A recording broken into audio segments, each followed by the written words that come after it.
那现在我所在的就是波尔图大学的园区。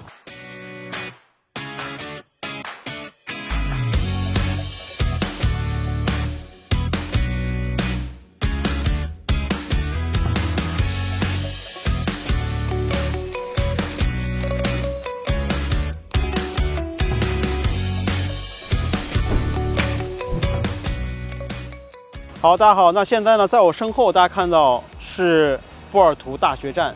那现在我所在的就是波尔图大学的园区。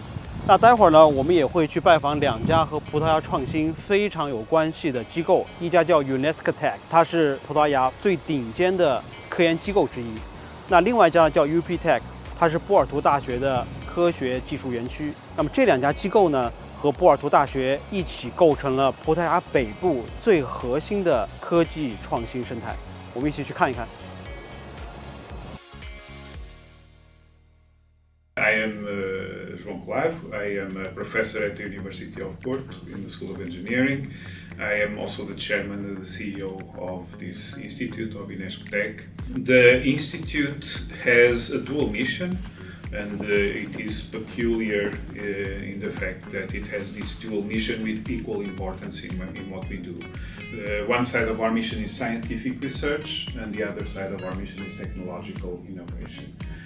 So whereas most often you will meet institutes that are very strong scientifically and then have a little bit of technology transfer, or technology innovation institutes that may have a little bit of more upstream or fundamental research.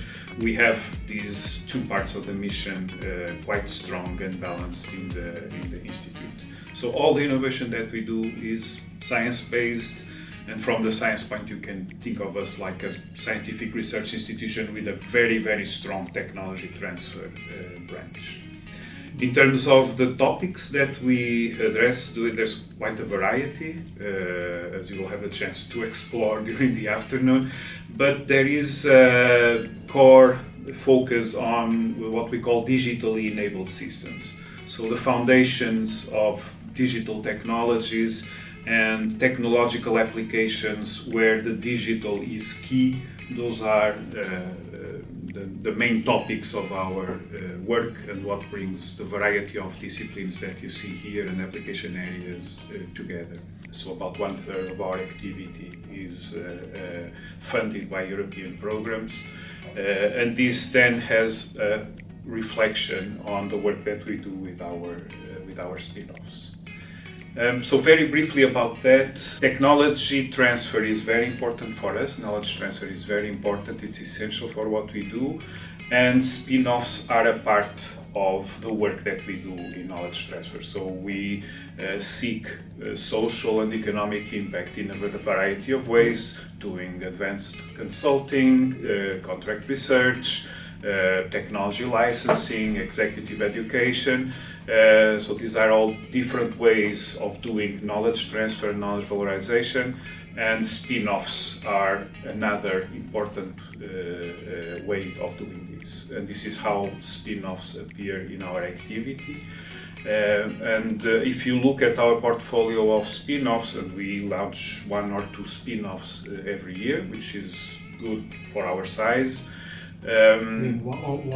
One or two spin-offs every year. We are betting on increasing that, also because the Institute has been increasing its activity. They are also created with a very international outlook. So either they are initially supported by European or other international programs. We are sure related also to the international outlook that the activity of the Institute has. So deep tech, science, the fact that we work a lot with industry is also very helpful in how these startups then develop their activity and their networking. The level of industry awareness and business acumen that they typically have in the beginning is favored by the fact that we work a lot with industry. So these are some distinctive traits of the spin-offs that come out of UNESCO Tech. Okay, so I'm Rafael Arraes. I'm a senior researcher here at Tech. I have been working in robotics for 10 years. This is the Industry and Innovation Lab. It is a laboratory focused on industrial robotics. In this space we have many different setups and many different demonstrators being applied to the industrial ecosystem, let's say. Alright, so this one is one of the main bets of the lab. It is a mobile manipulator in the sense that it is a composition of a movable base together with a manipulator component. The manipulator itself in this scenario is a collaborative one in the sense that it can safely collaborate and cooperate in the same space as humans for many different scenarios, many different use cases. For the software part, we also use many different open source solutions. So all of our robots are empowered by ROS, which is a robot operating system. And then we develop software on top of that for navigation, for perception, for vision systems, and with the overall objective of it addressing a need by industry. Right. So this has been applied originally in the aerospace sector, in a factory in France actually, in a big factory in France for the fabrication of satellites. And our role has been to demonstrate the usability of these types of solutions in real scenarios. One of the things that is very cool here in the lab, and it's not something that we can see, is that we are very active on the domain of software, in the sense that all of our robots that we saw here, or pretty much all of them, they share the same common software framework. For example, the navigation stack that we use is common between all of those robots that we have here. And the same applies to the movement of the arm, the location, or rather the perception component, the localization of products, the grasping systems. All of these are transversal to all of our demonstrators, which is something very interesting in our perspective because it really allows us to build on top of previous efforts and to give a more effective answer to the challenges that the industry brings to us. So welcome to the Neuroengineering Advanced Human Sensing Laboratory. We use technology to bridge with neuroscience. That's what we do generically. We have several lines of research. So we have the area of neuroimaging, so processing of image related to the central nervous system. So brain and brainstem, so that's one of the areas. The other area is studying the brain electrical activity and fusing it with the area of neuroimaging. I will show you a bit of the lab in another room where we do training and testing, and we do all that and we do simulations of imaging. Okay.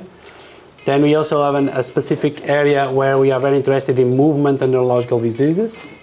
So we are specialists in quantifying subtle changes in movement and related to neurological diseases. We study several diseases from Parkinson's, not only on the epilepsy but also on other areas. We are also exploring some avenues of sensing in very small particles. And that's where the startup was exploring and actually got a very good outcome. Basically what we are doing is creating a platform that fingerprints cereals, multiple types of cereals, mostly wheat and maize or corn. And what we give are insights of the quality, productivity and safety of those cereals when arriving to factories for industrial purposes.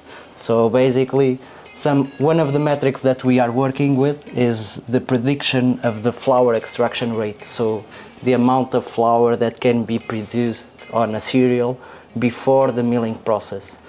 So this is the path. We started as 3 employees, now we are 8, hoping to be 10 by the end of this year yet. But here is made for one sample. What we are doing is trying to automatize the process to increase the number of samples that are being digitized. Our aim is to directly deploy it at an industrial level. And at an industrial level, they usually manage in the tons of grains. So all the technology must be scaled to that level as well. So you think this could be the first company, doing this technology applied to the agricultural field? Yes. Okay, hello, I'm José Vilar from the Center of Power and Energy Systems.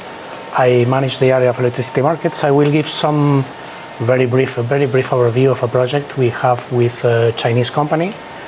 And the project internally, we call it a Dynamarket, nothing to do with the country, and it has two main parts, which is one related with the dynamic assessment of the power system, and the other one which is related to the electricity market assessment.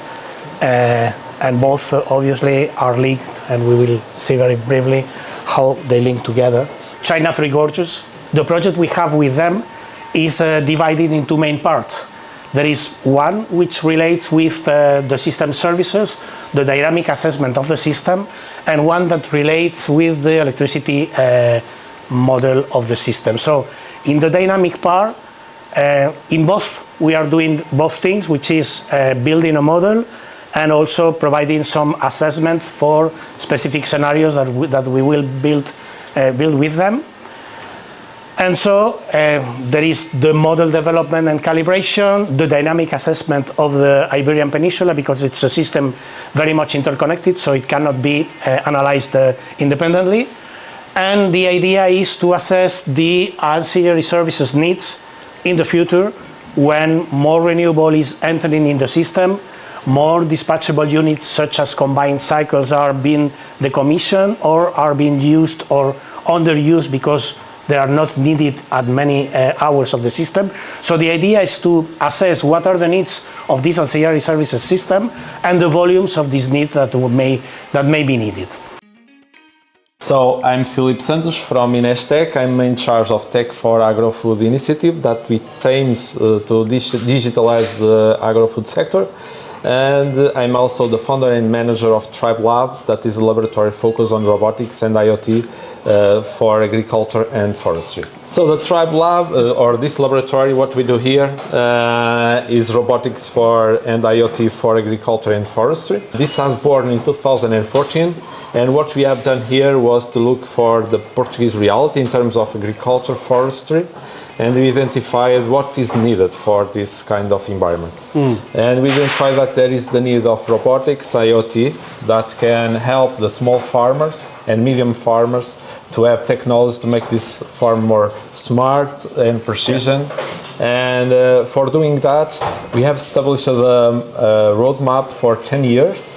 And during these 10 years, we want to have technologies for precision agriculture and smart agriculture.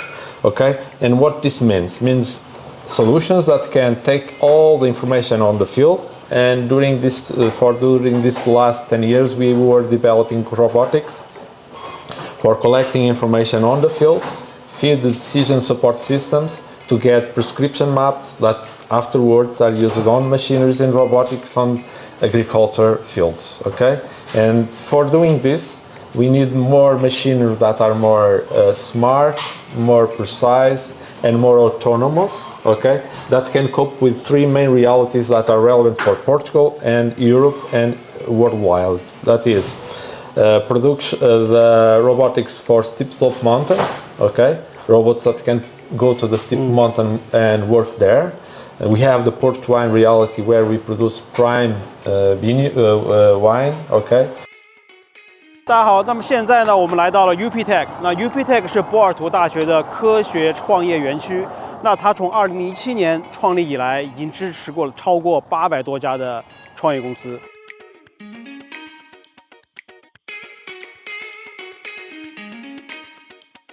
I told you this is a volumetric map. You can see the cubes. So basically, we use LiDAR and cameras. So LiDAR gives us an echo saying that there's something in this position in space. And then we can synchronize the cameras with the LiDAR and we can put the RGB values from the cameras in that point in space. That's how we colorize LiDAR map. And then we have AI tools that look for objects. So these polygons here are objects that were already identified, like light poles, traffic signs. So these are assets that we are able to extract automatically from the map. We extract to make those base maps for autonomous vehicles. I usually use this as an example. This is the catenary line that supports the tram, right? You can see that it's like one centimeter thick cable, but we are still able to clearly identify it. You can see it here, right? So this is the level of detail that we can get.